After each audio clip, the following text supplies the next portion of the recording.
Best varicose veins చికిత్సనే పొందండి. నొప్పి లేని చికిత్స కోసం సంప్రదించండి ఎబీస్ హాస్పిటల్. నమస్తే రమగారు. నమస్తే జయ.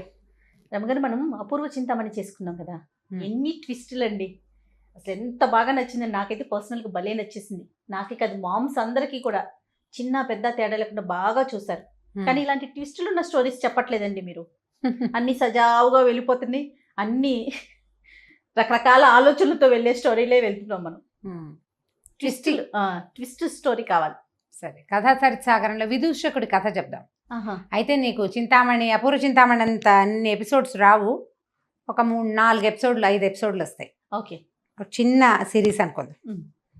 పూర్వం ఉజ్జయిని నగరానికి ఆదిత్యసేనుడని ఒక రాజుగారు ఉండేవారు.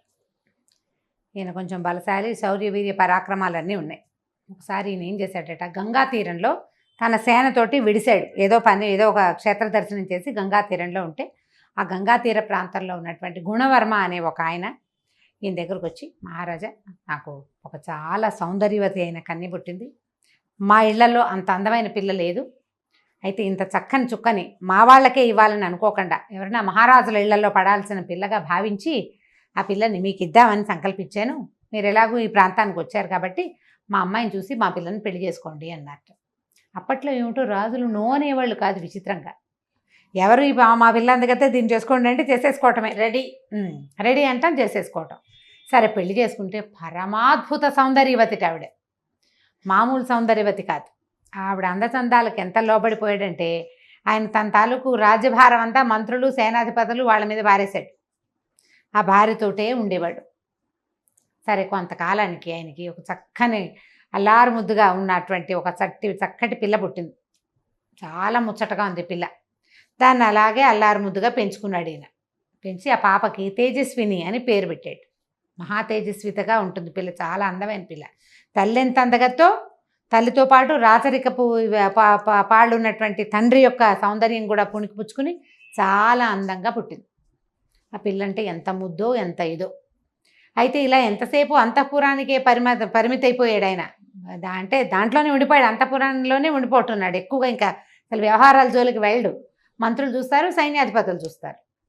ఇలాగా దానికోసమే ఉండిపోయేసరికల్లా సామంతులు కొంతమంది తిరగబడి ఏం చేస్తారు, ఈ రాజ్యాన్ని సొంతం చేసుకోవడానికి ప్రయత్నం చేస్తారు.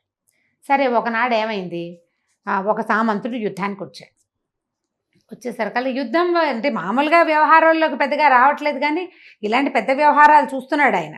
సరే, ఏం చేశాడు, కూతురు కొంచెం 8-9 సంవత్సరాలు, అట్లా 10 ఏళ్ళు ఉన్నాయి ఇంచుమించుగా. ఆ పిల్లని, అమ్మాయి నేను కూడా వస్తానంటే ఒక పీడి ఏనుగు, ఆడ ఏనుగు మీద అమ్మాయిని కూర్చోబెట్టాడు. అంబారీలో చూస్తోందనమాట, యుద్ధం చూడడానికి వచ్చింది. ఒక బ్రహ్మాండమైన గుర్రం ఒకటి వేసుకున్నాడు. ఆ గుర్రాన్ని డైరెక్ట్ చేస్తున్నాడు. గుర్రంతో ఏనుగుని వెనకాల ఉంచుకున్నాడు. ఈయన ముందుకు వెళ్తుంటే ఈ చూపించే కూతురికి ఇట్లా తను ఎలా స్వారీ చేస్తాడో చూపించే ప్రయత్నంలో ఏమైంది, ఈ యుద్ధ భూమిని వదిలిపెట్టి ఆ గుర్రం పిచ్చెక్కినట్టు పరిగెత్తేసింది ఎక్కడికో. రాజుగారు మాయమైపోయేసరికల్లా ఈ సైనికులంతా కలవలపడ్డారు.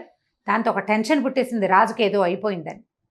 ఆ టెన్షన్ తోటి ఏం చేశారు, విపరీతంగా యుద్ధం చేశారు, సామంతుడిని తరిమి కొట్టేశారు. కానీ రాజు మాత్రం ఎక్కడికి వెళ్ళిపోయాడో వాళ్ళకి తెలియలే. ఆ గుర్రం వెర్రెక్కినట్టు వెళ్ళిపోయింది ఇటో. పిల్ల ఏడ్చేస్తోంది, తండ్రి పారిపోతున్నాడు, ఎక్కడికో వెళ్ళిపోతున్నాడు. పారిపోవడం కదా, అది వెళ్ళిపోయాడు అంతే.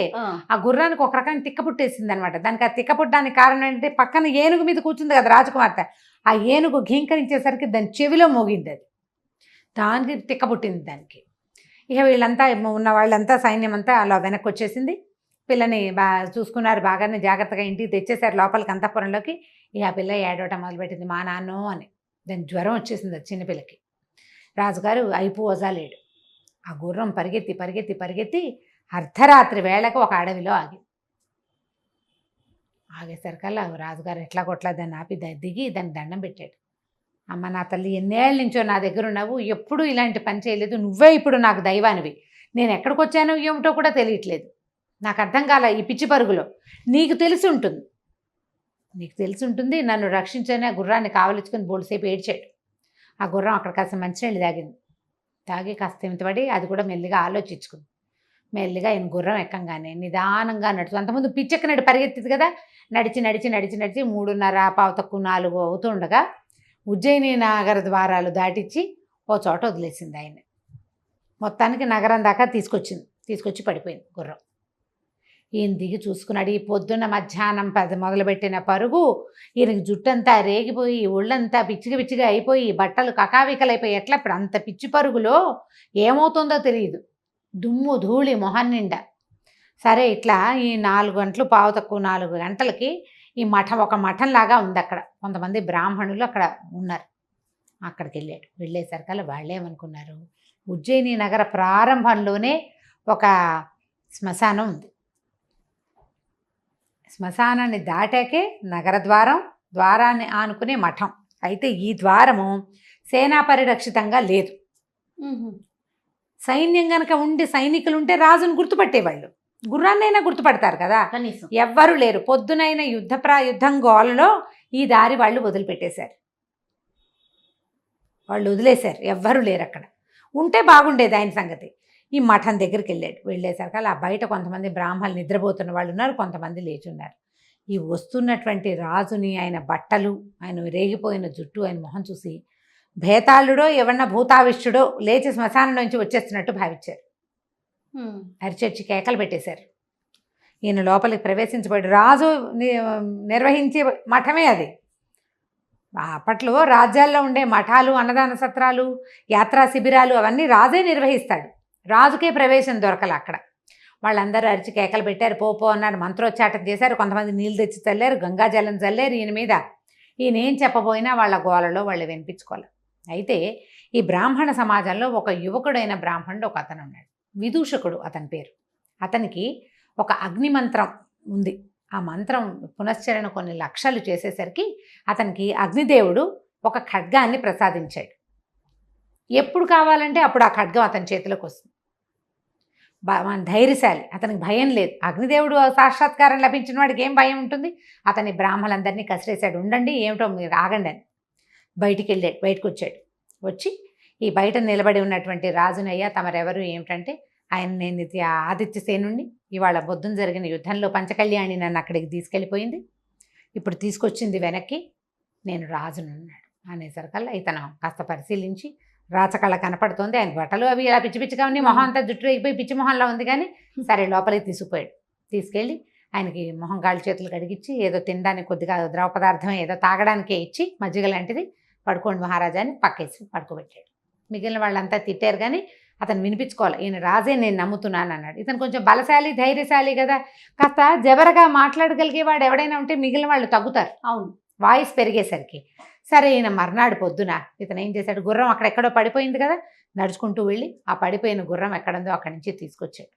గుర్రాన్ని తీసుకొచ్చి దానికి కాస్త గడ్డి గాదం, కొంచెం తినడానికి ఉలవలు అవి పెట్టి, దాణా కాస్త పెట్టి, దాన్ని కొద్దిగా నిమిరి దాన్ని స్వస్థతపరిచి జీను అది రెడీ చేసి వాకిట్లో నుంచోబెట్టాడు.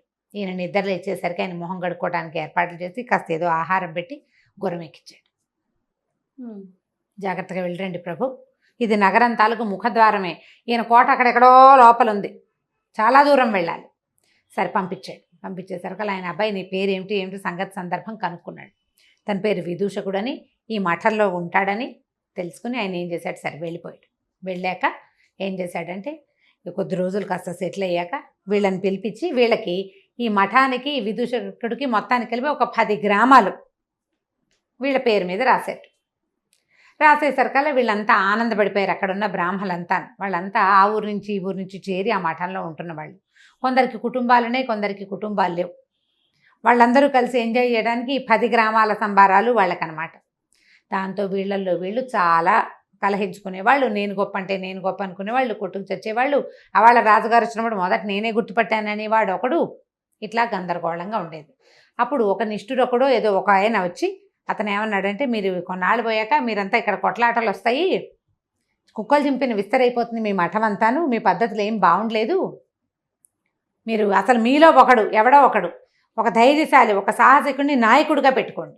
ఈ గుంపంతకి కలిపి మఠం వచ్చింది, ప్రతివాడు రాజే ఇక్కడ, అలా ఉండకూడదు కదా, ఒక నాయకుడు ఉండాలి, వాడి మాట వినాలంటే సరే ఎవరు మాలో సాహసికుడు, నాకు అంత ధైర్యం ఉందంటే అంతుంది, నాకు ఇంతుంది చెప్పుకున్నారు. ప్రతివాడికి రాజు అయిపోవాలనిపిస్తుంది, అవకాశం వస్తే ప్రతివాడు నేను గొప్ప అంటాడు. అప్పుడు ఇతను ఏమన్నాడంటే, అలా కాదు, ఓ పని చేద్దాం, ఆలోచించి సరిగా ఒక నియమం పెట్టుకుందాం. ఇక్కడికి దగ్గరలో శ్మశానం ఉంది కదా, 3 దొంగల్ని కొరతేశారు అక్కడ. ఎవడైతే అర్ధరాత్రి వెళ్ళి ఆ 3 దొంగల ముక్కులు కోసుకొస్తాడో వాడు అత్యంత సాహసి, వాడే మీకు నాయకుడు అన్నాడు. బ్రాహ్మలు వాళ్ళెవరో దొంగల్ని ముట్టుకుని వాళ్ళ ముక్కులు కోయటం ఏమిటి? జనం తగ్గిపోయారు, మా వల్ల కాదనుకున్నారు. మరి ఇప్పుడు రాజ్యం చేయాలంటే ఎలాంటి వాడు కావాలి? వాడికి అన్నీ కావాలి, ముక్కు కాదు పేక్ కోయాలన్నా కొయ్యాల్సిందే. వాడు బ్రాహ్మడైతే ఏమిటి, ఇంకోటి అయితే ఏమిటి. కాబట్టి ఈ ముక్కులు కొయ్యాలి. ఎవరు చేస్తారంటే విదూషకుడు అన్నాడు నేను చేస్తాను అని చెప్పాడు. నేను చేస్తానంటే సరే అందరు నవ్వారు. నీ వల్ల అవుతుందని. నా వల్ల అవుతుంది, నేను చేయగలను అన్నాడు. రాత్రి 12 గంటల వేళ బయటికి పంపించారు. ఏం చేస్తావో చెయ్యి నువ్వని. ఇతను ఆ మఠంలో నుంచి బయటకు వెళ్ళగానే అగ్నిదేవుడిని తలుచుకుని తనకు ఒక ఖడ్గం దొరికింది కదా, ఆ ఖడ్గం పుచ్చుకుని వెళ్ళాడు. వెళ్తే రాత్రి 12 శ్మశానంలో ఢాకినీ గణాలు తిరుగుతూ ఉంటాయిట.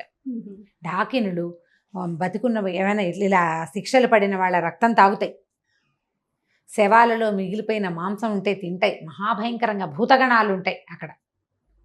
ఇప్పుడు ఉన్నాయో లేదో నాకు తెలీదు, నన్ను అడగండి.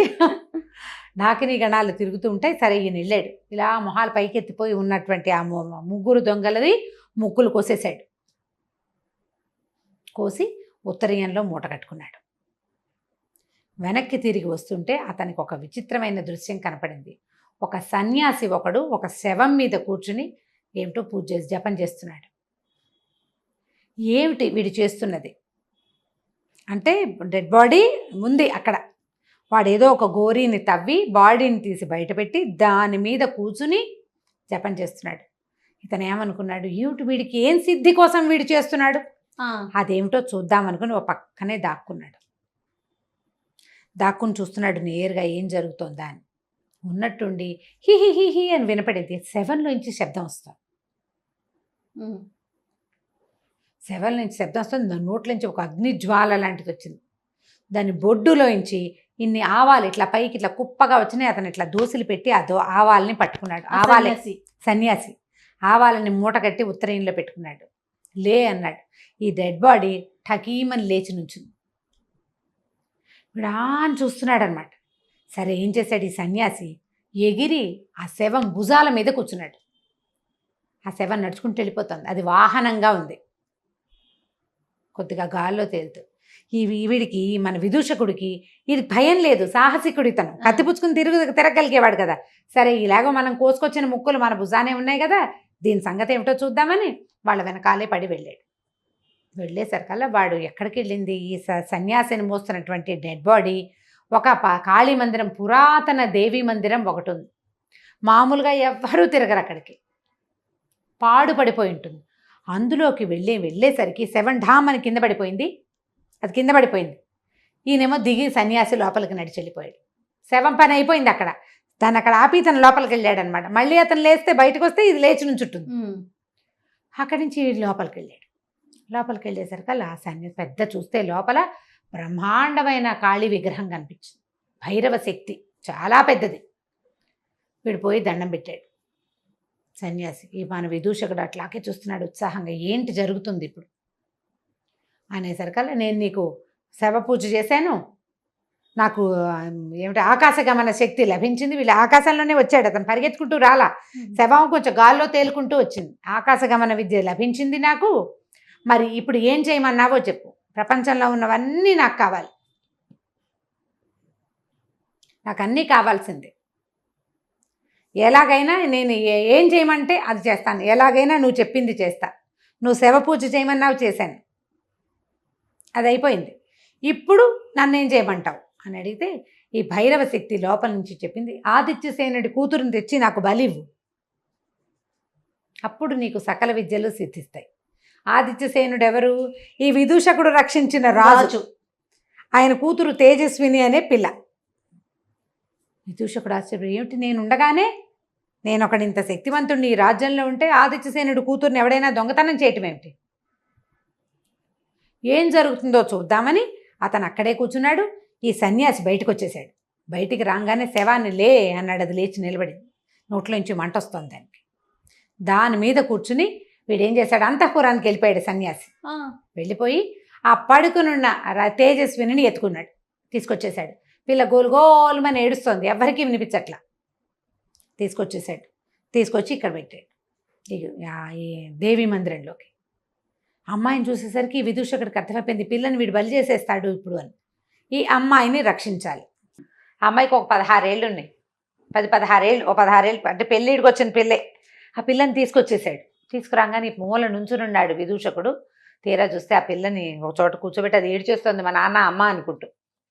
అర్ధరాత్రి మరి నిద్రలో తీసుకొచ్చాడు కదా, వాడు ఆ కత్తి తీసి ఆ పిల్లని చేసే లోపల ఈ విదూషకుడు వీడి దగ్గర ఆగ్నేయాస్త్రం ఉంది, తన దగ్గర అగ్ని ఇచ్చినటువంటి అస్త్రం ఉంది కదా, ఆ కత్తి ఆగ్నేయాస్త్రం పేరున్నటువంటి పెద్ద మహాఖడ్గం. ఆ ఖడ్గంతో ఒక దుర్మార్గుడా రాజకుమార్తెని నేను చూస్తుండగానే నువ్వు సంహరిస్తే నా రాజభక్తి ఏమైనట్టు? మొన్నే కదా రాజుగారిని రక్షించి ఇంటి దగ్గర దింపాను నేను అని చెప్పి ఒక్క దూకులో దూకి ఏం చేశాడు, దాన్ని ఆ కాపాలికుడు తలెగర కొట్టేశాడు కత్తి పెట్టి. కొట్టేసరికల్లా కాపాలికుడు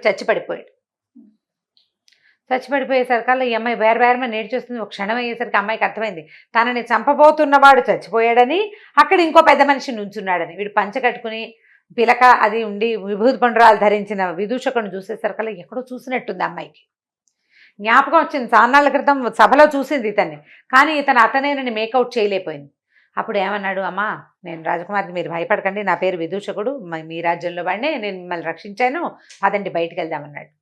బయటికి వెళ్దామంటే అర్ధరాత్రి, ఇది శ్మశానం, వీళ్ళు ఎక్కడున్నారు, ఊరికి ఈ ఉజ్జయిని నగరానికి ఓ చివరుంది, మనం అదేగా చెప్పుకున్నాం మొట్టమొదట.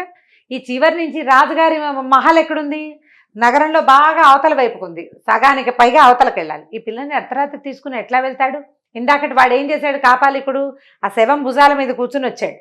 ఇంతలో ఒక ఆకాశవాణి వినపడింది. అక్కడ అశరీరవాణి, ఆకాశవాణి అనకూడదు, శరీరం లేదు, శబ్దం వినిపించింది. విదూషకుడా, నువ్వు చాలా తెలివిగల పనిచేసావు, వీడిని సంహరించేసావు.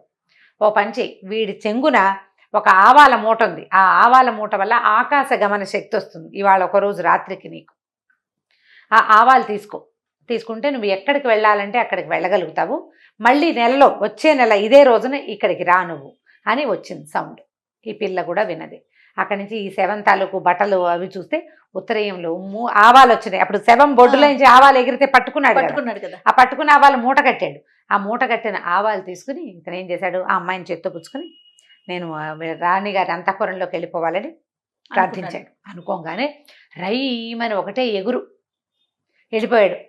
ఆ అమ్మాయితో సహా అంతఃపురంలో వాలేసరికల్లా, అమ్మా నువ్వు పడుకో, మరి ఆకాశగమన విద్య ఇవాళ ఒక్కరోజే ఉంటుందండి అని చెప్పింది కదా ఆ శరీరమణి, మరి నేను వెళ్ళిపోతాను, రాత్రి అంటే వెళ్ళిపోతా, తెల్లారేసరికి నేను విడిగా నడిచి వెళ్ళలేను కదా అంటే, ఆ పిల్ల బోరుమని నడిచింది, నువ్వు వెళ్ళిపోవద్దు, నన్ను అక్కడ బతికిచ్చావు, ఇక్కడ ఉండటానికే నాకు భయంగా ఉంది, నువ్వు పక్కనే ఉంటే ధైర్యంగా ఉంటా.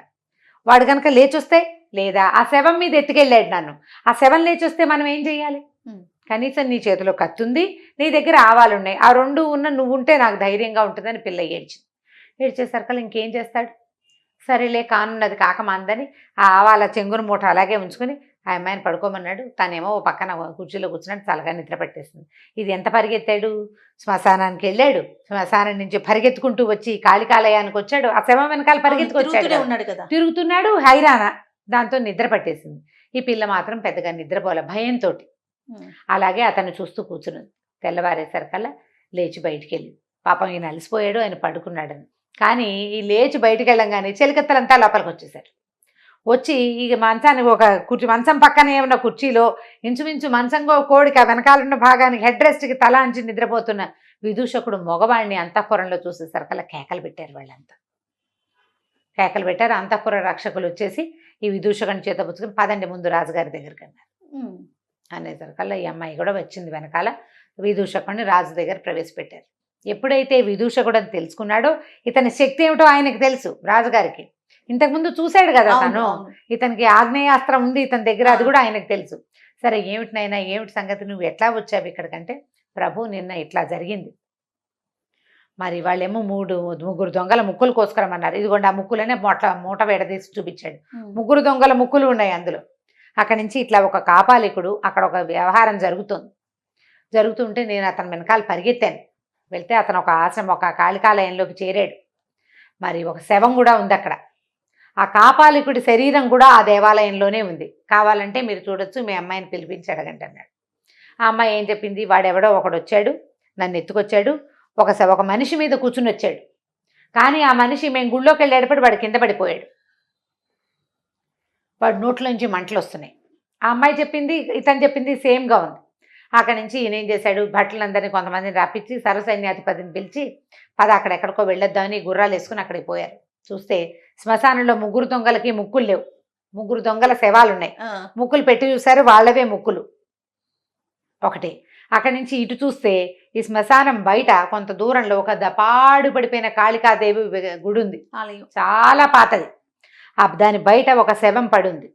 అది ఆ ఊరి వాడే, ఆ పొద్దున మరణించిన వాడు. వాడు చుట్టాల పక్కాలంతా వచ్చారు. శవాన్ని ఎవరో గోరి తవ్వేశారు, బాడీ బయటకు వచ్చేస్తున్నారు. ఆ బాడీ మీదే వీడు వచ్చాడు కాపాలికుడు.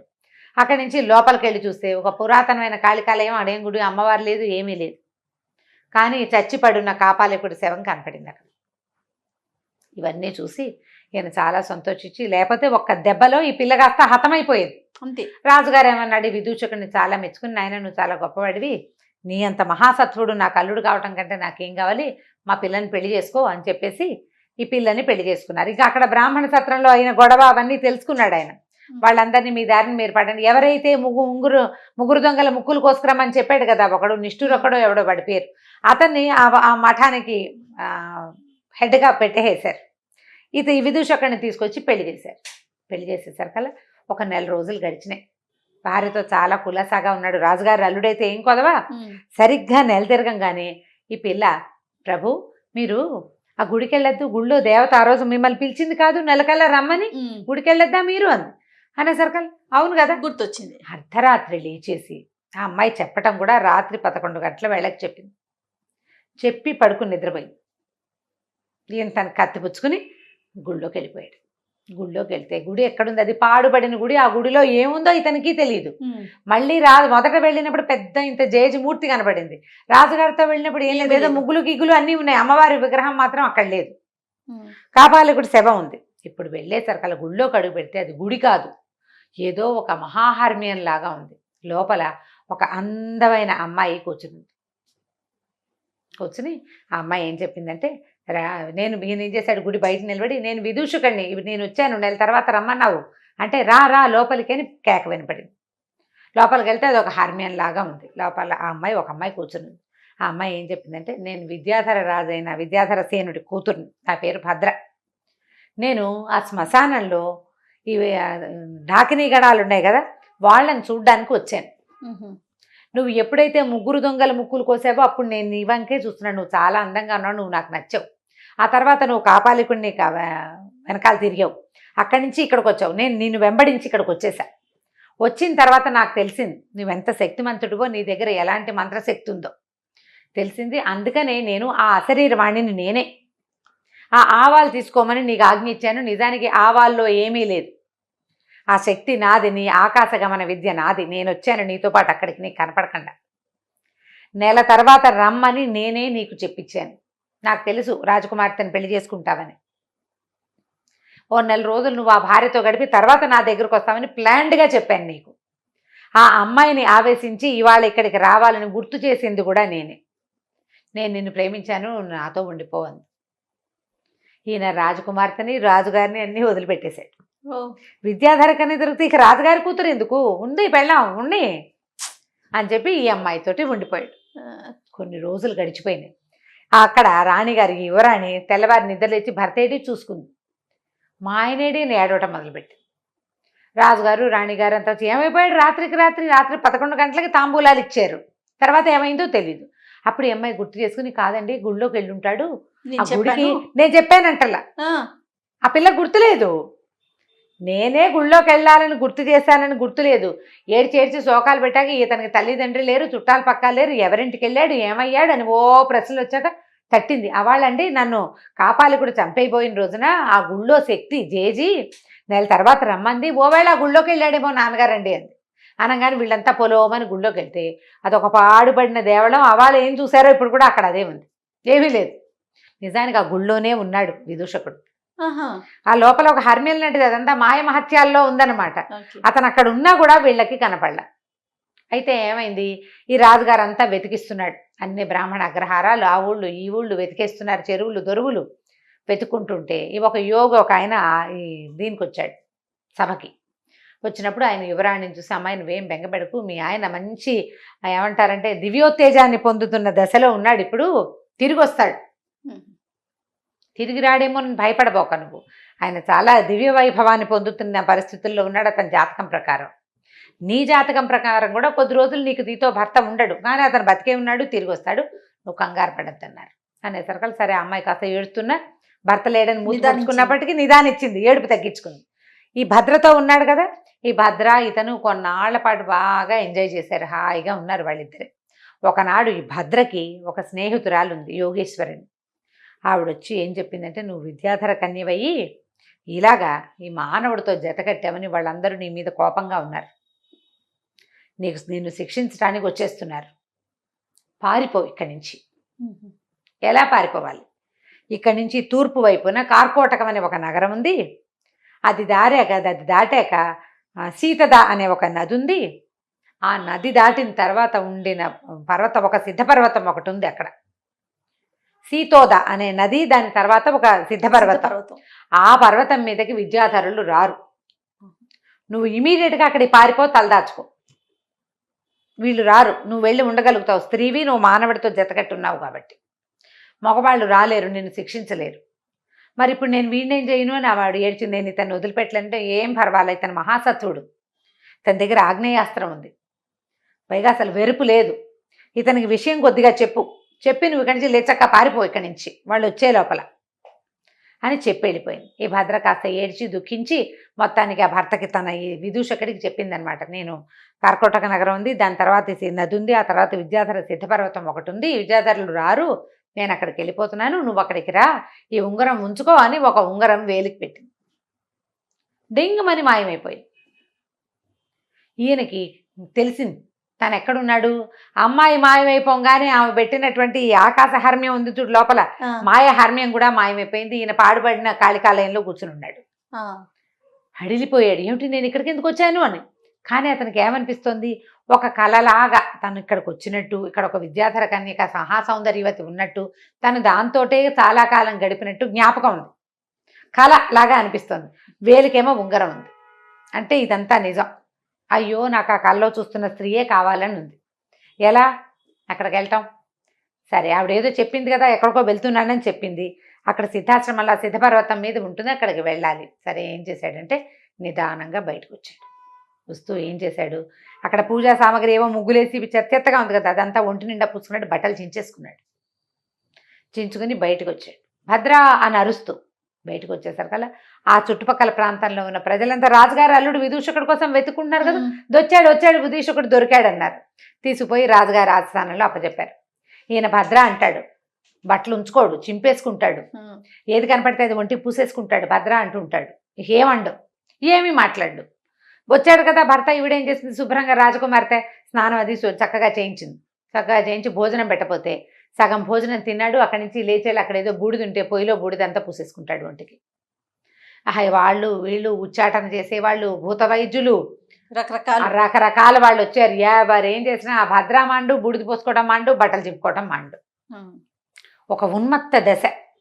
దాంతో సరే రాజుగారికి వైద్యులు ఏం చెప్పారు, ఇతన్ని కట్టేసి లోపల నుంచి రాజు కట్టుదిట్టం చేసేసాడు, ఇతను ఎక్కడికో బయటికి వెళ్ళిపోయాడు, ఇంకా వెళ్ళనివ్వకూడదు, కూతురు ఏడుస్తుందని. ఆయన కూతురు అంటే ప్రేమ. ఇవి వచ్చిన వైద్యులు ఏం చెప్పారంటే, వదిలిపెట్టేయండి, ఇతన్ని మెల్లిగా సెట్ అవుతాడు, ఏదో చూశాడో ఏదో విన్నాడో, ఎందుకంటే నిన్నటిదాకా తెలివైన వాడు, ఆగ్నేయాస్త్రం ఉంది ఇతనికి, అగ్ని ఉపాసకుడు, ఏదో జరిగి ఇలా అయ్యాడు, వదిలిపెడితే అతనంతటా అతనే సెట్ అవుతాడంటే. సరే కూతురికి కూడా చెప్పాడు, అమ్మాయి ఏదో వేళకు వస్తే అన్నం పెట్టమ్మా, బట్టలు చింపుకున్నాడులే, బూడిది పూసుకున్నాడులే, నార్మల్ అవ్వలేదు, నువ్వు ఏడబాక, ఎలాగో చెప్పాడు మనకి యోగి, ఇతను నార్మల్ అవుతాడని, వదిలిపెట్టు, ప్రశాంతంగా ఉండు, కట్టుదిట్టం చేయొద్దు, బయటికి పోనీ, కాస్త అటు ఇటు తిరిగి వస్తే ఏం తొక్కాడో ఇవన్నీ వచ్చినాయి, ఇంకోటి ఏదైనా తొక్కి సరే అవుతాడని కూతురికి నచ్చ చెప్పాడు. దాంతో ఆ అమ్మాయి కూడా మొగుడిని హమేషా కనిపెట్టుకుని ఉండటం మానేసింది. వేళకి ఏదో భోజనం, మంచినీళ్ళు, పాలు, నీళ్లు చూస్తూ ఉండేది, కాస్త అటు ఇటు తిరుగుతున్నాడు, వదిలేశారు. వదిలేయంగానే ఈయన దొరికిందే ఛాన్స్ అని ఈ ఉంగరం సరి చేసుకుని భద్రా నడుచుకుంటూ బయటకు వచ్చేసాడు. తిరిగి వస్తారు 2-3 సార్లు బయటకు వచ్చి తిరిగి వచ్చాడు. నమ్మారు వాళ్ళు, తిరిగి నమ్మించేశాడు. ఓ 4-5 రోజుల తర్వాత తనంతట తను బయలుదేరి వెళ్ళిపోయాడు బయటికి. తూర్పు కనుమలు దాటాక అక్కడ ఏదో ఒక కార్కోటక నగరం ఉంది, అది దాటి ఇంకా వెళ్ళాలి ముందుకి. సరే ఏం చేశాడు, బయలుదేరి ఆ పక్కకి వెళ్ళిపోవటం మొదలుపెట్టాడు. ప్రయాణం చేస్తూ వెళ్ళి మధ్యలో ఒక ఊర్లో ఆగాడు. ప్రతి చోట అతనికి రకరకాల కథలు మధ్యలో నడుస్తాయన్నమాట. ఈ కొత్తగా వెళ్ళిన నగరంలో ఏమైందట, ఒక పూటకోళ్ళమ్మ ఇంట్లో చేరాడు. రాజుగారు అల్లుడు కాబట్టి కొంచెం ఆభరణాలు ఉన్నాయి. ఇతను ప్లాన్డ్గా కొంత డబ్బు కూడా పట్టుకెళ్ళాడు. దాంతో ప్రతి చోట ఉండటానికి ఉంది. ఒక పూటకోళ్ళమ్మ ఇంట్లో చేరేసరికల్లా పూటకోళ్ళమ్మకి ఒక బంగారు నాణ్యం ఇచ్చాడు. ఆ పూట 2-3 రోజులు ఆవిడ అన్నం పెట్టింది. 3వ రోజున ఆవిడ ఏడుస్తూ, నాయన మరి నా ఇల్లు నీకు దానం ఇస్తున్నాను, తీసుకో నాయన, నీకు ఇదిగో ఇల్లు కాగితం అని తీసుకొచ్చి చేతిలో పెట్టింది. తెల్లబోయాడు, ఇదేమిటమ్మా కాగితం ఇస్తున్నావు, ఏదో అన్నం పెట్టావు, నేను నీకు ₹1 ఇచ్చాను, రేపు పొద్దున వెళ్ళిపోతాను నేను అంటే, కాదు నాయన, ఇక నేను బతికి కూడా వృధానే, చచ్చిపోతాను నేను ఎలాగోను, ఇక నేను బతికుండి కూడా ఏమీ ఉపయోగం లేదు, చచ్చిపోతాను, చచ్చిపోయే ముందు ఒక సద్బ్రాహ్మణుడికి, ఒక ఉత్తమ వ్యక్తికి నా ఆస్తి పాస్తి ఇల్లు వాకిలు ఇచ్చేస్తే సరిపోతుందని అనిపించింది అనేసరికల్లా నీకు అంత కష్టం ఏమొచ్చింది, ఏమిటి నీ బాధ ఏమిటమ్మా అని అడిగాడు. అడిగేసరికల్లా ఏం చెప్పాను ఆయన, ఈ ఊరు రాజుగారు, ఆయన పేరు దేవవర్మ ఏదో రాజుగారు, ఆయన చాలా కాలం దుఃఖించి పిల్లలు లేరని ఏడవగా ఆయనకు ఒక కూతురు పుట్టింది, సర్వాంగ సుందరి, దుఃఖలబ్ధిక అమ్మాయి పేరు, దుఃఖం వల్ల పొందిన పుత్రిక కాబట్టి ఆ పేరు పెట్టారు. ఈ దుఃఖలబ్ధిక మహాసౌందర్యవతి. రాజుకి తన కూతురుని చూసుకుని ఎంత గొప్ప. సరే ఏం చేశాడు ఆయన, ఒక ఆయనకి ఇచ్చి పెళ్లి చేశాడు, ఇంకో రాజుగారికి, పక్క ఊరి రాజుగారికి, సామంత ప్రభుకి. ఈ పెళ్ళయింది, పొద్దున పిల్లాన్ని ఇద్దరిని అంతఃపురంలోకి పంపించారు. అమ్మాయి బాగానే ఉంది, అబ్బాయి చచ్చిపోయాడు. పెళ్లి కుమారుడు మరణించాడు. దాంతో ఆయన ఏం చేశాడు, మళ్ళీ పెళ్లి చేశాడు. రెండోవాడు పోయాడు. 4 పెళ్ళిళ్ళు చేశాడు వరుసగా ఆయన. ప్రతివాడు వివాహం అవుతుంది, అంతఃపుర ప్రవేశము, రాజకుమార్తెని ఆయన ఏమీ చేయడు, కానీ వాడు చచ్చిపోతాడు. దాంతో రాజు కొళ్ళు మండిపోయింది. ఎంతమంది చస్తారో చూస్తాను, ఈ ఊళ్ళో ఉన్నటువంటి బ్రాహ్మణ క్షత్రియ యువకులందరినీ ఒక్కొక్కడితో నా కూతురికి పెళ్లి చేయి, ఏ కారణం చేత చస్తున్నారో మనకు తెలియాలి, ఎవడో ఒకడు అడ్డం పడేవాడు ఒకడు గనక దొరుకుతాడు, కాబట్టి ఇట్లా ప్రయత్నించమన్నాడు. ఒక్కొక్క కుటుంబం నుంచి ఒక్కొక్క యువకుని పట్టుకుపోయారు నాయన. ఈ ఊళ్ళో సగం మంది క్షత్రియ కుమారులు, బ్రాహ్మణ కుమారులు మరణించారు. నా కర్మ కొద్దీ ఇవాళ మా ఇంటికి వచ్చింది ఆ వాట. నా కొడుకు రాజకుమారికి భర్త కాబోతున్నాడు రేపొద్దున.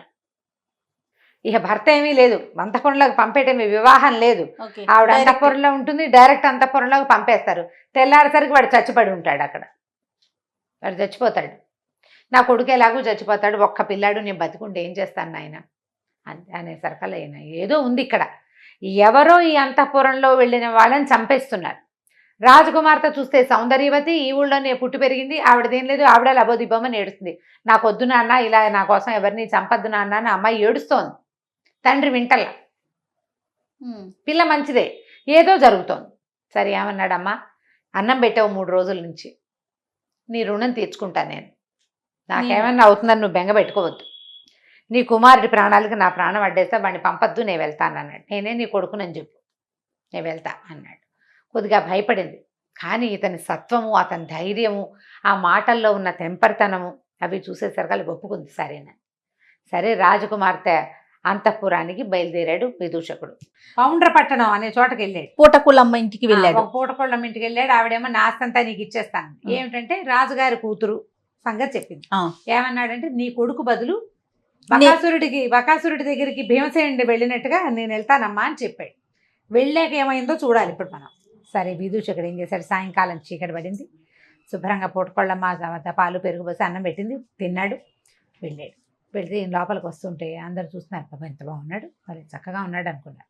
లోపలికి పోయాక ఆ రాజకుమార్తె బిక్కమొహం వేసుకుని చూసింది, ఏం చేసి చచ్చిపోవడానికి వచ్చినట్టే కదా, అయ్యో ఎంత బాగున్నాడు, వీడన్నా బతికితే వీడితో కాపురం ఉంటుంది కదా నాకు అని అనుకుని బాధపడుతుంది. అమ్మ మీ దారి మీరు పడుకోండి, నేను చూస్తానన్నాడు. రాజకుమార్తె వెళ్ళి పడుకుంది. ఈయనేం చేశాడు, గదిలో ఒక పక్కన కూర్చుని ఉన్నాడు, ఒక మూల అగ్నిని తలుచుకుని ఆగ్నేయమైనటువంటి ఖడ్గాన్ని తెచ్చారు. తలుచుకోగానే చేతిలోకి వస్తుందన్నమాట. ఆ ఖడ్గాన్ని ధరించి ఒక మూల కూర్చున్నాడు. అర్ధరాత్రి అయిపోయింది. ఎవరు వస్తున్నారు అయితే దీనికి ఏం డౌటు, ఏదైనా సర్పమో ఏదైనా పురుగో ఏదో వస్తోందని అనుకుంటున్నారు. సర్పము పురుగు రాలా. కాసేపటి అయ్యాక ధన అడుగుల చప్పుడు వినపడింది. ఈ ఒక పెద్ద పెద్ద బ్రహ్మాండమైన పర్సనాలిటీ ఉన్న ఒక రాక్షసుడు వచ్చాడు అంతఃపుర ముఖద్వారంలోకి, ఆ గదిలోకి, ఆ గది తాలూకు ముఖద్వారంలోకి. అక్కడి నుంచి 2 చేతులు చాప, ఒక చెయ్యి ఇట్లా ఒక చెయ్యే, చేతులు చాపాడు లోపలికి. చెయ్యి చాపి ఇట్లా అంటున్నాడు. అంటే ఎవరో దొరికితే దొరికిన వాడిని పట్టుకుంటారనమాట, ఈ రాజకుమార్తెతో పాటు ఉన్నవాడిని. ఈయన ఏం చేశాడు, వెంటనే ఆ కత్తి తీసి, ఓ దుర్మార్గుడా, నువ్వే వచ్చిన ఈ ఊళ్ళోకి, ఈ అంతఃపురంలోకి వచ్చిన మగవాళ్ళందరినీ తినేస్తున్నట్టున్నావు, నీ సంగతి చెప్తానుండని ఈ కత్తి పెట్టి ఒక్క వేటేశాడు. చెయ్యి తెగిపోయింది. ఇక్కడ దాకా చెయ్యి లోపల చాపాడు కదా, దెబ్బదాకా తెగిపోయి చెయ్యి అట పడిపోయింది. పడిపోయేసరికి రాక్షసుడు గగ్గోలు పెడుతూ పరిగెత్తుకుంటూ వెళ్ళిపోయాడు. అంతఃపురంలో ఎవరు కదలిక లేరు. ఈయన హాయిగా అయిపోయిందిగా. ఈ రాక్షసుడు చెయ్యి ఎలా పడిందంటే సరిగ్గా ఆ ద్వారానికి అడ్డంగా పడింది, ఇంకోళ్ళు ఎవరు లోపలికి రానివ్వకుండా. ఈయన ఖడ్గాని పక్కకు పెట్టుకుని శుభ్రంగా తను కూడా ఒక తివాచి చూసుకుని పడుకుని నిద్రపోయాడు. ఇంకెవరు రారు, వీడే ప్రతిసారి వస్తుంది. తెల్లవారేసరికల్లా గంటలు మోగాయి. ఇంకేముంది, శవమే, వాడు ఉండడు, చచ్చిపడి ఉంటాడని అనుకున్నారు. తీరా చూస్తే ఈయన చక్కగా హాయిగా పడుకుని నిద్రపోతున్నాడు. రాజకుమార్తె పడుకుంది. ఆవిడ లేచి చూసింది. అంతా వీళ్ళంతా వచ్చారు బయట నుంచి, పని వాళ్ళు వస్తారు కదా, అంతఃపుర సైనికులు, రక్షకులు, ఈ అమ్మాయిని సేవించేటువంటి సేవకురాళ్ళు, రాజుగారు, మంత్రి గారు, సైన్యాధిపతి, సమస్తమైన జనాభా వచ్చి చూసేసరికల్లా కళకళ్ళాడుతూ నుంచుని ఉన్నాడు విదూషకుడు. ఆశ్చర్యపోయారు. ఆ రాక్షసుడి చెయ్యి లోపల కనపడింది. నాయన, ఎవరు మహానుభావుడివి, నువ్వు ఎక్కడి నుంచి వచ్చావు ఏమిటి అంటే ఈ విషయం వ్యవహారం అంతా చెప్పాడు. మా అమ్మాయిని వివాహం చేసుకో, ఇక్కడే ఉండన్నారు వాడు. కొద్ది రోజులు ఉన్నాడు అక్కడ, వివాహం చేసుకున్నాడు. మరి ఎవరి వల్ల ఆ అమ్మాయి రక్షించబడుతుందో ఆ పిల్ల నా దుఃఖలబ్ధికని అతనికే ఇవ్వాలి. కొద్ది రోజులుండి నేను వేరే వ్యవహారం మీద వెళ్తున్నానని చెప్పేశాడు. చెప్పి బయలుదేరాక ఏమైంది, ఈసారి ఏమైందంటే ఒక ఓడ వర్తకుడితోటి, అంటే సముద్రం మీద ప్రయాణాలు చేసే ఒక వర్తకుడితోటి స్నేహం అయింది. ఇతనికి కార్కోటక నగరం, అక్కడికి వెళ్ళాలి ఈయన. సరే, ఈ వర్తకుడితో స్నేహం అయితే ఆ వర్తకుడు నేను ఆడ సముద్రం మీద వెళ్తానంటే రాజుగారితో చెప్పాడు, నేను మళ్ళీ వస్తానండి, ఇప్పుడే నేను ఇక్కడ ఉండటం నాకు కుదరదు, వేరే వ్యవహారం మీద వెళ్తున్నానని చెప్పి ఆ వర్తకుడితో కలిసి బయలుదేరితే సముద్రంలోకి వెళ్ళింది పడవ. చాలా దూరం, రోజులు గడిచిపోతున్నాయి. ఒక రోజులో జరగల ఇదంతా, నెలలు గడిచిపోయినాయి. ఈయన భద్ర కోసం వెళ్తున్నాడు. ఈ దారిలో ఏమైంది, సముద్రంలో పడవ ఉన్నట్టుండి ఆగిపోయింది. అది చిన్న పడవ అని చెప్తున్నాం కానీ కాదు, నౌక. అది చాలా పెద్దది, చాలామంది జనాభా ఉన్నారు.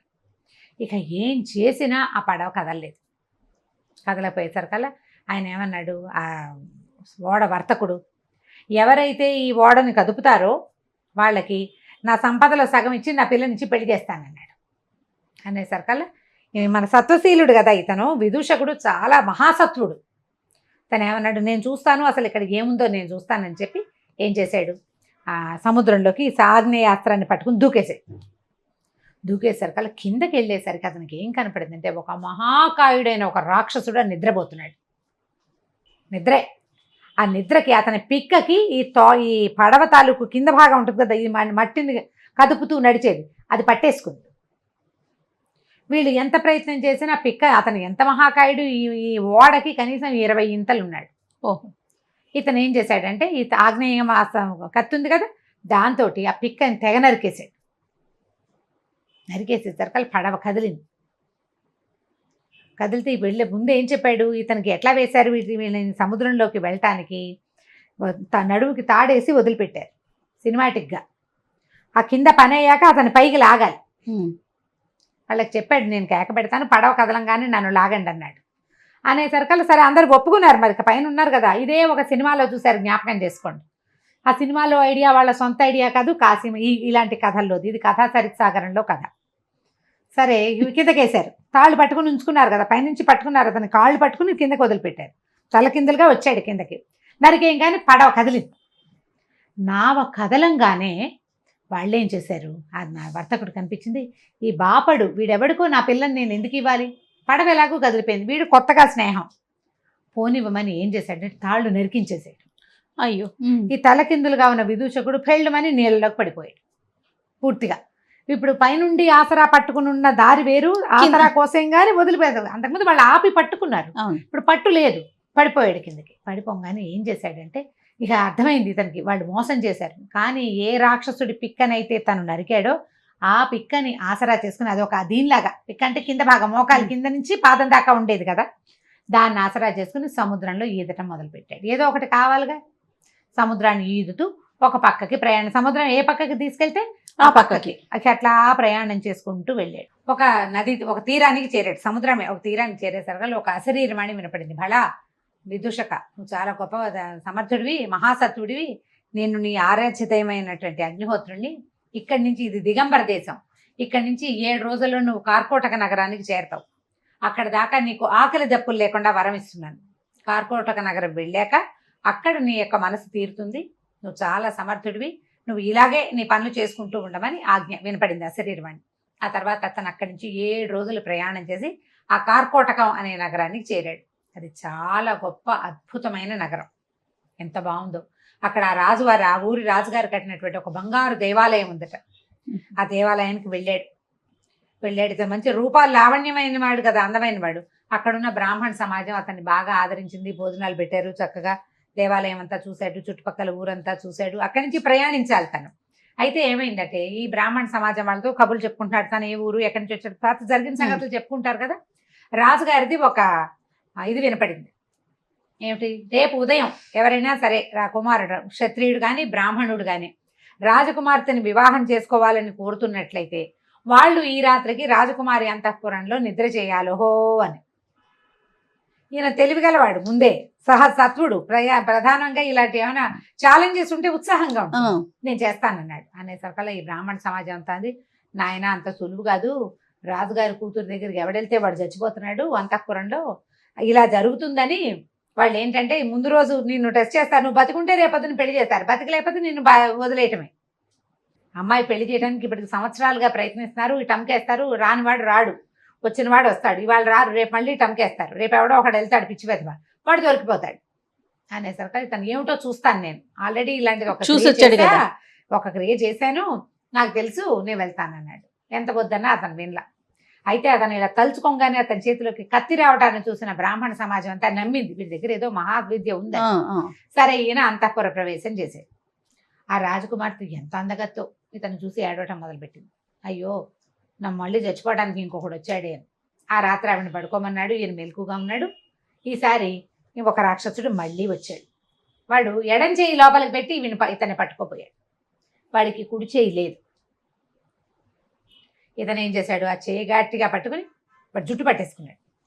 ఎవడరా నువ్వు, అసలు ఏమిటి నీ సంగతి ఏమిటి అనేసరికల్లా ఆయన విజిలించుకుని, బాబు నువ్వెవరో నన్ను పట్టుకున్నావు, నీకు చాలా బలశాలివి నువ్వు, నేను ఒక యమదంశుడు అనే ఒక రాక్షసుడిని, నాకు 2 కూతుళ్ళు, ఓ కూతురు పౌండ్ర నగరంలో రాజు కూతురు దుఃఖలబ్ధికగా అక్కడ ఉంది, రెండోది విద్యుత్ ప్రభ ఇక్కడ ఉంది అమ్మాయి. నా కూతుళ్ళు 2ని ఈ వేరే మానవులతోటి సంగమం కుదరదు వాళ్ళకి, అందుకని వాళ్ళని రక్షించడానికి వాళ్ళ దగ్గరికి ఎవరు వచ్చినా సరే నేను వాళ్ళని చంపేస్తాను, మగవాళ్ళు మా పిల్లల్ని ఏం చేయకూడదు. ఓహో, ఆ రాజులకు తెలియదు, వాళ్ళు భూలోకపు రాజులు, వాళ్ళ ఆడపిల్లకి పెళ్లి చేయటమే వాళ్ళ ఉద్దేశం. వీడి ఉద్దేశం అది కాదు, వీడికి ఒక మహాపురుషుడు కావాలి తన కూతుళ్ళకి. శంకర ఆజ్ఞ, ఎప్పుడైతే నీ బాహువులు నరకబడతాయో అప్పుడు నీ పిల్లలకి శాప విమోచనం అన్నాడు. నేను కూతుళ్ళని రక్షించుకోవడానికి ఓ చెయ్యి ఆ బిల్డింగ్లో ఆ అంతఃపురంలో, రెండో చెయ్యి ఈ అంతఃపురంలో పెట్టి కూర్చున్నాను, ఎవడొస్తే వాడిని చంపేస్తున్నాను.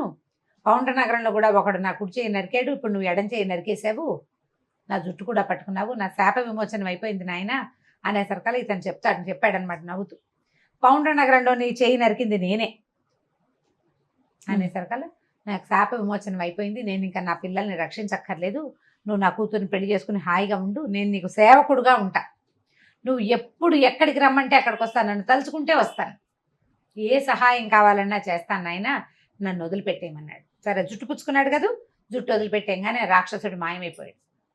తెల్లారేసరికల్లా ఇతను సజీవంగా ఉండటం, రాజకుమార్తె చక్కగా ఉండటం చూసుకుని రాజుగారు చాలా సంతోషించి ఆ కార్కోటక నగర ప్రభు పిల్లనిచ్చి పెళ్లి చేశాడు. 2 కాదు, మొదట ఒక పెళ్ళయింది తేజస్విని తోటి. అవునవును, తేజస్విని, వీళ్ళిద్దరు భద్ర, 4. ఓహో, అక్కడి నుంచి కొద్ది రోజులు వీళ్ళ దగ్గర ఉన్నాడు. ఉన్నా కూడా ఇతనికి విద్యాధర కన్య ఉంది, ఆ భద్ర మీదే ఉంది మనసు, ఆమెను సాధించాలి ఎలాగైనా. అప్పుడు ఏం చేశాడంటే, మళ్ళీ వీళ్ళతోటి సరిగ్గా చెప్పకుండానే ఈ విద్యాధర కన్యను వెతుక్కుంటూ కార్కోటక నగరం నుంచి ఇతను బయలుదేరిపోయాడు విదూషకుడు.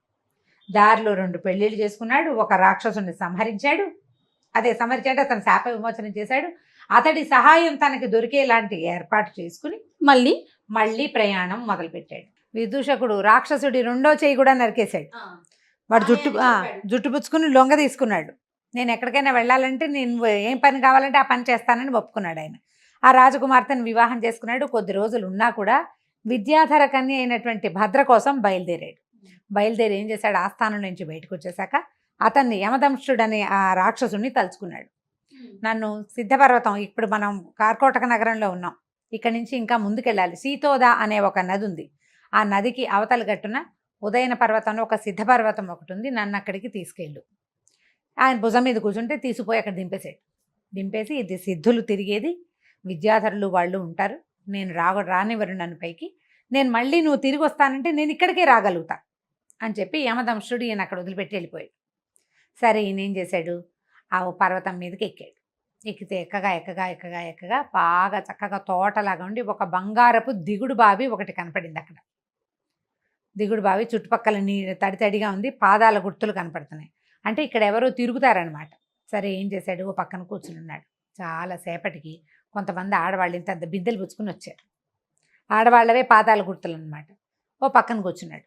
పక్కన కూర్చుంటే అడిగారు, ఎక్కడ వాడివి, ఏమిటి నువ్వు అంటే, ఊరికే చూడడానికి వచ్చాను అన్నాడు. ఈ నీళ్ళు ఎవరికి తీసుకెళ్తున్నారు అంటే, వాళ్ళలో ఒక ఆవిడ ఏం చెప్పిందంటే, విద్యాధర కన్యక ఒక ఆవిడ భద్ర అని ఉంది, ఆవిడ స్నానానికి తీసుకెళ్తున్నాము అంది. ఇది మనవాడికి కావాల్సింది ఆవిడే కదా. సరే ఏం చేశాడు, వాళ్ళు బిందెల్లో నీళ్ళు నింపుకుంటున్నారు కదా, బిందెలో ఒక ఉంగరం వేసేసాడు. ఒక ఉంగరం ఇచ్చింది భద్ర, ఆ ఉంగరం వేసేసాడు. అయితే ఆ అమ్మాయి ఏ బిందెలో వేశాడో ఆ బిందె తాలూకు అమ్మాయి ఇచ్చి, అయ్యా కొంచెం ఎత్తవా ఈ బిందె నాకు, బిందె ఎత్తాలి కదా, ఇట్లా ఎత్తి పైన పెట్టాలి. బిందె ఎత్తి భుజం మీద పెట్టాడు. అక్కడే ఉన్నాడు. ఆ చుట్టుపక్కల తోటల్లో బొళ్ళని పళ్ళు గిళ్ళు ఉన్నాయి, కోసుకుని తిన్నాడు. ఆ నూతి దగ్గరే కూర్చున్నాడు కదలకండ. ఈ ఆడాళ్ళంతా నీళ్లు పుచ్చుకుని వెళ్ళారు. అక్కడ స్నానశాలలో పోసారు. ఆ బిందెత్తి నీళ్లు పోస్తుంటే ఆవిడ ఒళ్ళో పడింది ఆ ఉంగరం. భద్రకి ఒళ్ళో పడేసరికల్లా ఉంగరం చూసుకోగానే ఆవిడకి తెలిసిపోయింది వచ్చేసాడని. ఇది ఎక్కడ దొరికింది ఈ ఉంగరం ఏమిటంటే, అయితే వీళ్ళు ఏమన్నారు, ఈ బిందె పట్టుకొచ్చిన అమ్మాయి అక్కడ ఉన్న ఒక వ్యక్తితోటి మాట్లాడింది, ఆయన ఎవరో నవయువకుడు, మానవుడు, చక్కగా సంస్కృతం మాట్లాడుతున్నాడు, అక్కడ ఉన్నాడని చెప్పేసరికల్లా ఈ అమ్మాయి పరిగెత్తుకుంటూ వెళ్ళి చూసుకుంటే ఈయన అక్కడే ఉన్నాడు. సరే హాయిగా ఉన్నారు కొంతకాలం పాటు సంతోషంగా ఉన్న తర్వాత అతను ఏమనుకున్నాడంటే, ఇక్కడి నుంచి వెళ్ళిపోవాలి. ఆ అమ్మాయి ఏమందంటే, నాకు నువ్వే కావాలి, నీతోటే ఉంటాను, కానీ నేను భూలోకంలోకి వచ్చానా మా విద్యాధరులు వచ్చి నన్ను పట్టేసుకుంటారు, సిద్ధపర్వతం మీద ఉంటే నన్ను ఎవరు పట్టుకోరు. అప్పుడు అతను ఏమన్నాడంటే, నీకు నేను కావాలంటే ఈ విద్యాధరత్వాన్ని వదిలిపెట్టి శక్తులు వదిలేసుకో, నువ్వు మానవులతో పాటు ఉండి మానవులతో కలిసి తిరుగుతూ కలిసి వీళ్ళతోటి విహరిస్తూ వివాహం చేసుకుని పుత్రులను సంతానం కంటానంటే మీ వాళ్ళు ఒప్పుకోరు, శక్తి వదిలిపెట్టేసుకో, విద్యాధర శక్తులు ఏవి వాడవు నువ్వు, అప్పుడు నువ్వు నాతో హాయిగా ఉండొచ్చు కదా అంటే ఆవిడ దానికి రెడీ అయిపోయింది. ఇప్పుడు మనం కోటీశ్వరుల ఆడపిల్లలు ఆస్తులు వదులుకుని అబ్బాయిల దగ్గరికి వెళ్ళిపోయినట్టు, ప్రేమించిన వాడి దగ్గరికి వెళ్ళినట్టు ఆవిడ మొత్తం శక్తి అంతా వదిలిపెట్టేసుకుంది. నేను మొత్తం శక్తులు వదిలిపెట్టేస్తాను, నన్ను నువ్వు తీసుకెళ్ళిపో. సరే ఇతను ఏం చేశాడంటే, మనం అక్కడ దాకా వెళ్తే కనుక యమదంశుడు వస్తాడు, అక్కడికి వెళ్ళిపోదాం అని చెప్పేసి ఆ అమ్మాయిని తీసుకుని అక్కడి నుంచి బయలుదేరాడు. తన స్నేహితురాళ్ళు 2-3 ఉన్నారు, వాళ్ళకి చెప్పింది భద్రేశ్వరి మొట్టమొదట ఇక్కడికి పారిపో అని చెప్పింది కదా, ఆవిడ 4 రోజులు వీళ్ళని హాయిగా ఉండండి తర్వాత వెళ్ళిపోదురు కానంటే, ఆ విద్యాధర పర్వతం సిద్ధపర్వతం మీద హాయిగా చాలా అద్భుతమైన చెరువులు దొరువులు, ఎంత చక్కగా ఉంటుందో పర్వతం. మామూలుగా మన హిమాలయాలే చాలా బాగుంటాయని చెప్తాం కదా, ఈ సిద్ధపర్వతాలలో ఏంటంటే గైరికాది ధాతువులు ఉంటాయి, మొక్కలకే మణులు కాస్తాయట ఆ ప్రాంతంలో. అలాంటివి అన్నీ చూసి సంతోషంగా అక్కడ ఉన్న మొత్తం వింతలు విడురాలు అన్నీ చూసేశాక, అంటే హనీమూన్ అయిపోయాక బయలుదేరారు. ఈ పర్వతం దిగొచ్చి యమదంశుడిని పిలిచారు. పిలిస్తే ఆయన వీళ్ళిద్దరిని భుజం మీద ఎక్కించుకొని బయలుదేరాడు. మొట్టమొదట ఎక్కడికి వెళ్ళాడు, కార్కోటక నగరానికి వెళ్ళి అసలు రాక్షసుడి మీద ఎక్కి వస్తున్న వీళ్ళని చూసి అందరూ ఆశ్చర్యపోయారు ప్రజలంతా. అక్కడున్న రాజకుమార్తెని తీసుకున్నాడు, నా భార్య నేను తీసుకెళ్ళిపోతాను అని రాజుగారు ఒప్పుకున్నాడు. కార్కోటక నగరంలో ఉన్న రాజకుమార్తెను ఎక్కించుకున్నాడు. అక్కడి నుంచి ముందుకొచ్చి ముందు ఇంకొక అమ్మాయి దుఃఖలబ్ధిక, ఆ అమ్మాయిని ఎక్కించుకున్నాడు. అయ్యారు. అక్కడి నుంచి ఇప్పుడు ఈ దుఃఖలబ్ధిక తర్వాత ఇతను ఒక చోట వ్యాపారస్తుడితోటి ఒప్పందం కుదుర్చుకున్నాడు. ఆయన ఏం చెప్పాడు, నువ్వు నీళ్ళలోకి దిగి సముద్రంలో అడ్డు తొలగించు, మా పిల్లని నీకు ఇచ్చి పెళ్లి చేస్తానన్నాడు కదా. అక్కడికి వెళ్ళి ఈ రాక్షసుడితోటి బెదిరించి, నీ కూతుర్ని నాకు ఇస్తాను వాగ్దానం చేసావు, వాగ్దత్త, నీ కూతురు నా పెళ్ళాం అని చెప్పేశాడు. ఖచ్చితంగా వాగ్దానం చేసావు, నా మనసా అమ్మాయి నా భార్య అనుకున్నాను, నా భార్య నాకు అప్పచెప్పు అంతే అంటే ఇక వాడు ఏడుస్తూ ఏం చేశాడు, ఇక ఏం చేశాడు, రాక్షసుడు ఒకడు వచ్చాడు వీళ్ళతో పాటు. సరే ఆ కూతుర్ని అప్పచెప్పేశాడు. సంపద ఇస్తానన్నాడు, సగం సంపదని తన ఊరికి తరలించుకున్నాడు, ఉజ్జయినికి. తరలించుకుని ఇక్కడి నుంచి బయలుదేరి ఈ మొత్తం ఎంతమంది అయ్యారు ఇప్పటికి, 4 రాజకుమార్తెల్ని, ఒక వ్యాపారస్తుడి కూతురు, ఒక విద్యాధర కన్య, 2 రాజకుమార్తెలు, మళ్ళీ వీళ్ళిద్దరూ అక్కా చెల్లి, ఒక రాక్షసుడి తాలూకు సంతానం. ఈ 4 ఎక్కించుకుని ఉజ్జయిని మహానగరానికి వెళ్ళిపోయాడు. ఇలా రాక్షసుడి మీద ఎక్కి వస్తున్న ఇతన్ని చూసి మహాబాహువైన ఒక రాక్షసుడు, అసలు చూడ్డానికి అమోఘంగా ఉందన్నమాట. రాజుగారు చాలా ఆనందించాడు. ఆ రాజు కూతుర్ని మొట్టమొదటి పెళ్లి చేసుకున్నాడు, తేజస్విని. అప్పుడు ఉజ్జయిని మహానగరానికి రాజుగా తీసుకున్నారు అతన్ని. మరి రాజుగారికి ఒకతే కూతురు ఉంది. ఈ 5 రాజకన్యలతోటి హాయిగా ఆనందంగా కాలక్షేపం చేశాడు. మహాసత్వం ఉన్నవాడు ఏదైనా చేయగలుగుతాడు. సత్వవంతులకి అడ్డే లేదు. సత్వవంతులకు అడ్డే లేదని ఇలాగ 5 పెళ్ళిళ్ళు చేసుకోమని చెప్పడం లేదు. ఏ పనైనా సాహసోపేతంగా. అప్పుడు అసలు పెద్ద ఆవిడ ఒప్పుకోవాలి కదా రెండో పెళ్ళికి. తేజస్విని ఒప్పుకుంది. ఇంతమంది భార్యల్ని అతను తెస్తే మా నాన్న రాజ్యం, నీ పెళ్ళాలందరినీ మా రాజ్యంలో ఎందుకు కూర్చోబెడతావు అనలేదు. దక్షిణ నాయకులు అంటారు ఇట్లా ఎక్కువ మంది భార్యలు ఉండే రాజుల్ని. దక్షిణ నాయక లక్షణాలు చెప్తారు కదా, నాయక లక్షణాలు చెప్తారు. అందులో దక్షిణ నాయకుడు అంటే 4-5 భార్యలు అంటే 4-5 సాటిస్ఫై చేస్తూ బాగా చూసుకునేవాడు అనమాట. ఈయన హాయిగా 5 భార్యలతోటి ఉజ్జయిని నగరాన్ని పరిపాలించాడు. విదూషకుడు అనే బ్రాహ్మణుడు. కథ కంచికి మనం ఇంటికి. ఎన్ని ట్విస్ట్లు అయినాయి. అదే ఈ భాగం కొంచెం చిన్నదే, మొత్తం భాగాలన్నీ కలిపి ఓ ఫుల్ భాగంగా కూడా వేస్తే అందరూ హ్యాపీగా చూసిస్తారు. తప్పకుండా చేయ. నమస్తే.